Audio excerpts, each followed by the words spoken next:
For decades, I thought I was a failure. No diet worked for me. No exercise regime worked for me. Not even a green juice fast of 17 days worked for me. I even spent a whole year when I was 36 years old where my job was to go to the gym every day. By the end of that year, I'd put on 2 kilos. I have got no doubt people around me thought I was lying about going to the gym. And I was heartbroken because of it. No matter which way I looked at it, I had to finally admit that I was obese and there was nothing I was ever going to do about it, or it would have happened by now. Does this sound familiar to you? If it does, my heart is with you because I know how awful it feels. Even the fertility doctor that I went to when we couldn't fall pregnant a second time said to me, no, no, no, obesity is your only problem. Go away and sort that out, and then we will look at what else you can do. So that was it. I just had to admit I was obese, and that was that. So, what is obesity? Obesity is actually a metabolic disorder, which is generally characterized or caused by three things: high blood pressure, high cholesterol, and high sugar levels, none of which I had. So that was a key point. While obesity is still a very serious issue, and if you've got obesity and not lipedema, it's still a tricky thing to navigate. It is lifestyle, it's diet, it's emotions, it's traumas, it's all kinds of things wrapped into this nice, neat little word called obesity. The fat with obesity is generally all over your body. Okay, there's no spared parts of your body that isn't affected by obesity. The fat is just everywhere. So that's what causes it, and that's what it looks like. And down the track, obesity can cause lots of other issues around mobility, heart health, cardiovascular health, musculoskeletal health, all kinds of things. So it's definitely something that has to be looked at and not something that you can dismiss. Just when I was starting to get used to the idea that I was just going to be obese for life, I went and saw a manual lymphatic drainage specialist, and she looked at my legs and said, "Oh, you're a lippy lady." And that changed my world because I didn't know lipedema existed. Even after becoming a naturopath and spending 4 years of college, it was never mentioned. It's really not known by many doctors. It's kind of this hidden thing. And when you say lipedema, most people think you're saying lymphedema, which lymphedema is a problem with the lymphatic nodules generally, like you've had one removed after cancer, that kind of thing. And that is asymmetrical. Lipedema is not something that's talked about, even less known. What is lipedema? Lipedema is a symmetrical deposit of fat. It is a fat disorder and a lymphatic disorder all rolled into one. And what happens is, my understanding is that any excess fat that you consume and don't burn off, for example, seeps through your lymphatic vessels and into your interstitial tissue where it cannot be exercised or dieted away. Now, what happens then is generally inflammation causes the collagen around those fat nodules to become fibrotic, and that becomes painful. So, this disease is also called painful fat syndrome. So, if you knock against a door or somebody pinches you, or blood pressure, if your blood pressure is taken, it can be excruciating. Not just, oh, pinch, ha, ha, ha. It's like tears to the eyes and lasts for ages. And then the bruising that comes with it is next level. Okay, so that is one of the quickest differences between obesity and lipedema in my world, is the pain associated with lipedema being hit or knocked or something like that. The other thing is the fat deposition is not all over the body. It's generally from the waist down, although 30% of women get it in the upper arms as those large, what we call lovingly call or jokingly call bingo wings.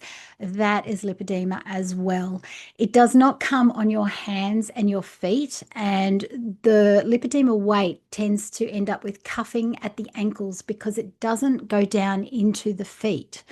So it's very distinct. There's fat pads at the backs of your knees and at the front of your sort of lower your knee. That's another very distinct sign of lipedema.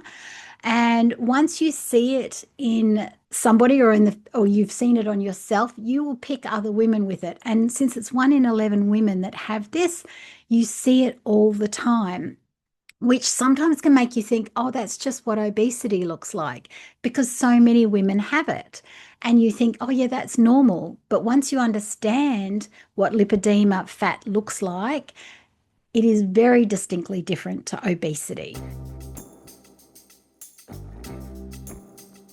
Now, can you have both? Can you have lipedema and obesity? Yes, you can.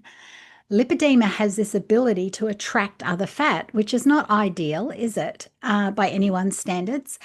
But by the time I really understood my lipedema, I knew I had both lipedema and obesity. Now, the lipedema has this ability to attract normal fat. There's that. Plus, on top of that, generally your legs hurt. You do not want to exercise. You do not want to move. It's like walking through wet cement, going for a walk. So you're more sedentary, which then makes it harder to keep your weight the same if you're not exercising, and then it just compounds on itself. While you will have lipedema, you might go, oh yeah, but my hands are puffy and all that sort of thing. That will be the obesity. Your face, your neck, that kind of thing. That is the obesity portion, and the lipedema is still prominent in those lipedema areas, right? So that's when it gets tricky, when you've got both. And it's really hard to navigate. I can only tell you what I did. Now, the first thing I did was have gastric sleeve surgery. I didn't know whether it would work for me or not, but I had nothing to lose at this point because diets definitely did not work for me. Exercise was just excruciating. So I avoided it like the plague, although I have a very activity-centered husband who would drag me out on walks, and I'm very thankful for that, and not let me say no to getting out and doing those sorts of things. I figured gastric sleeve, I had nothing to lose. I didn't eat all that much. That's a thyroid thing. I also have Hashimoto's. So not eating much was a standard thing for many thyroid women, not all. And so I figured, well, I've got nothing to lose. May as well have it and see what happens. And surprisingly, I lost all the weight that was not lipedema. I gradually lost a kilo a week. And all I can say is that it's obviously the hormones that were at play with cutting the hormones out of my stomach. I really don't know why it worked, but it did. And so that tool, and gastric sleeve surgery, any weight loss surgery is a tool, has helped me to navigate the obesity that the lipedema attracts. Dealing with the inflammation that gets attracted as well, I pretty much follow a high protein diet. I wouldn't say full on carnivore, although I started off full on carnivore. I've now moved to Bangkok in Thailand from Australia, so now I eat more of a keto, but I have been having rice and a few other bits and bobs. But for the most part, I try to stick to a high protein diet. That's the way for me to keep the inflammation low. I am exercising consistently because I don't want that obesity to come back. I don't want the lipedema to attract the obesity again. So at least if I can get rid of the obesity side of things, then I'm just dealing with the lipedema.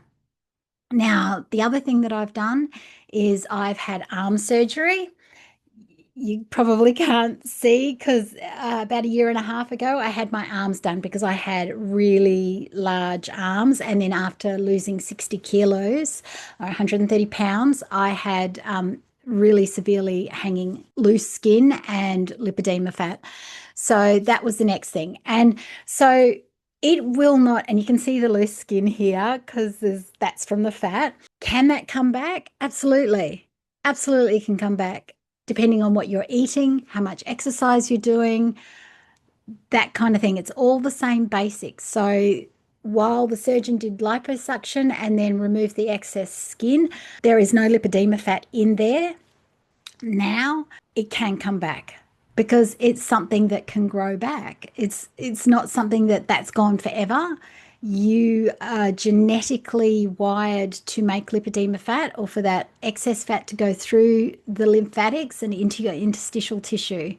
So it's a tricky thing to navigate. I still have lipedema in my legs.